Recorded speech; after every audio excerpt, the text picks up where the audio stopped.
With us tonight, Cormac Smith, former advisor to the Minister of Foreign Affairs of Ukraine. Hello, Mr. Smith. Nice to have you with us tonight. Anna, hello, and please call me Cormac.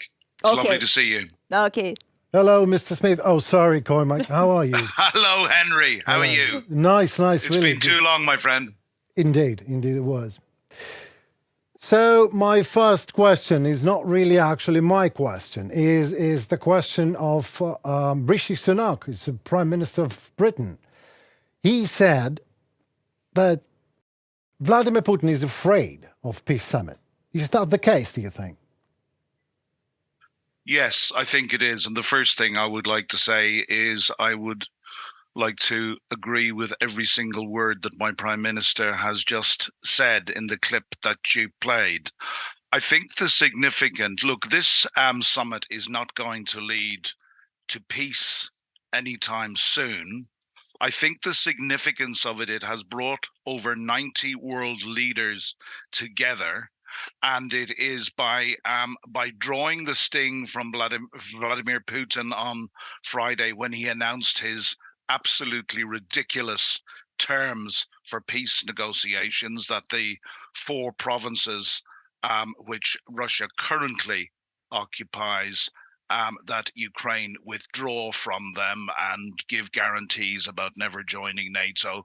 I think that just proves to the world how delusional and maniacal Vladimir Putin is. And I hope that what this summit is going to do is to bring home to people that in Vladimir Putin, we are speaking about one of the worst human beings to ever inhabit this earth, and somebody who should be spoken about in the same breath as Joseph Stalin and Adolf Hitler.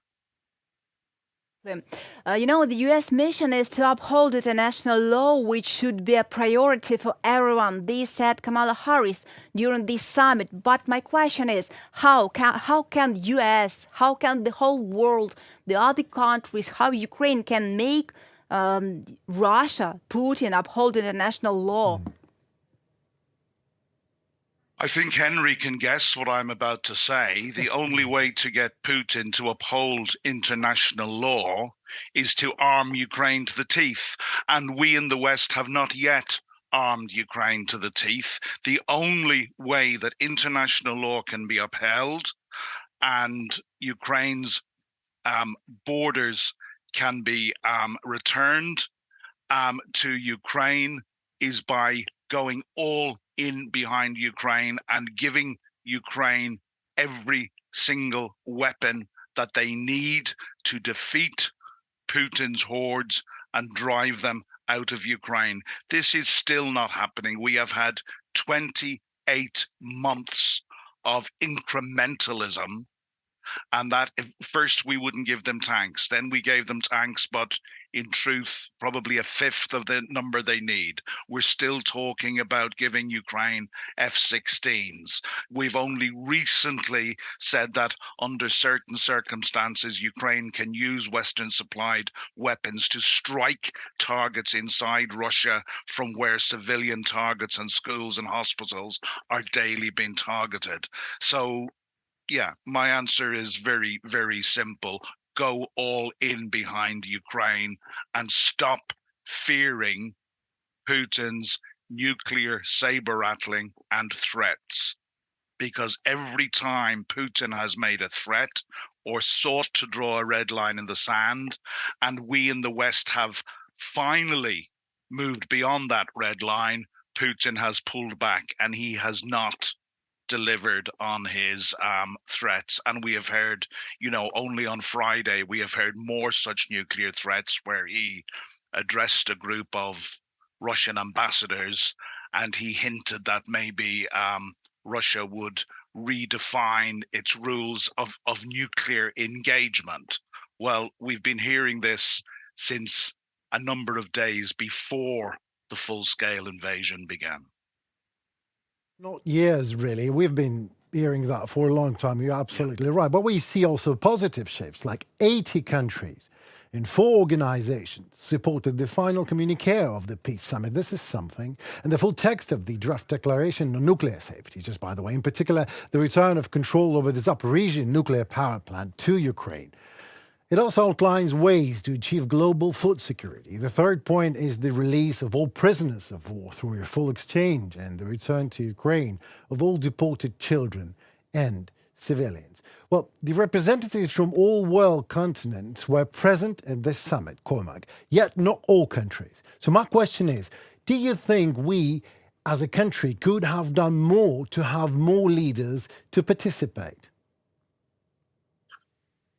By we, do you mean Ukraine? Yes, of course, Look, Ukraine. you know, sitting in my safe, comfortable London home and speaking to my Ukrainian friends on a daily basis, I do not know what more Ukraine can do. Ukraine is fighting for its very life, and Ukraine is losing its very best and its sons and daughters every day, and those who are not being lost are being horribly mutilated.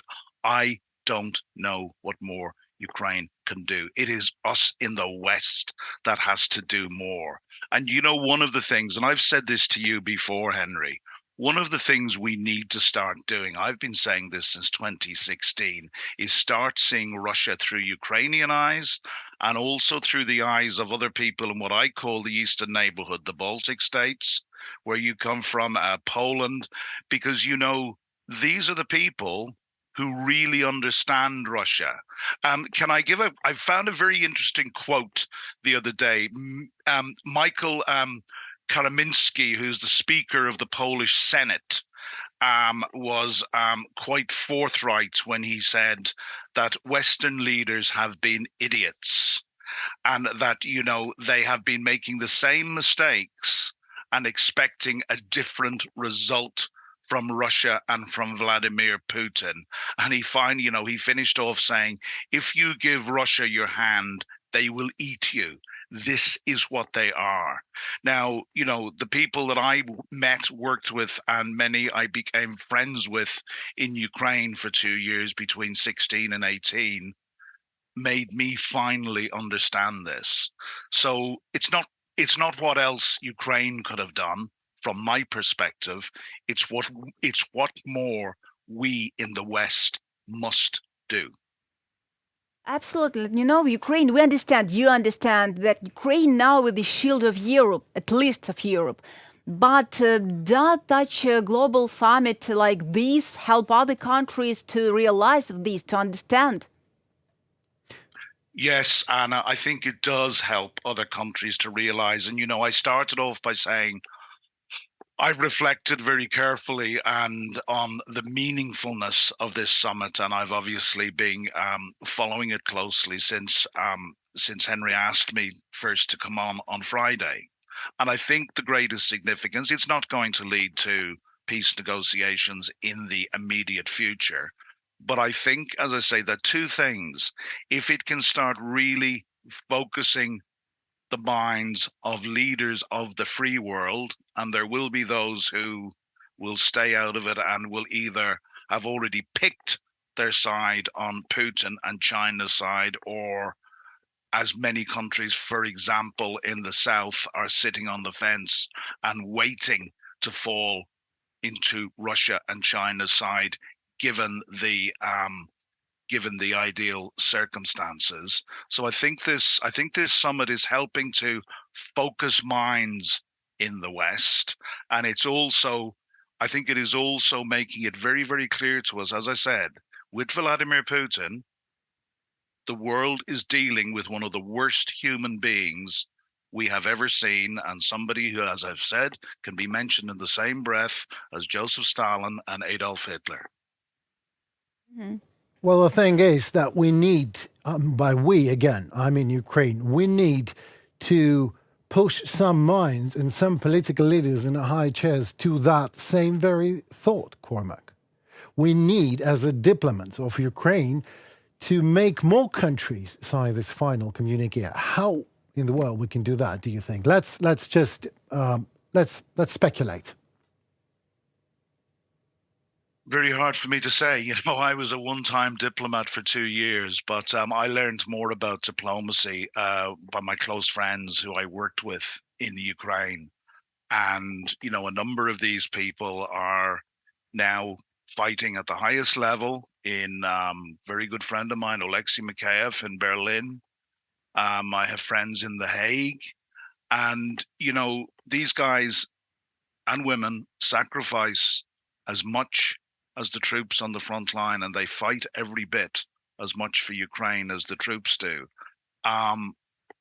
You know, how, I don't know. I mean, you know, in my own very, very small way, I've been using my voice for a month before this horrible full-scale invasion since the middle of January 22.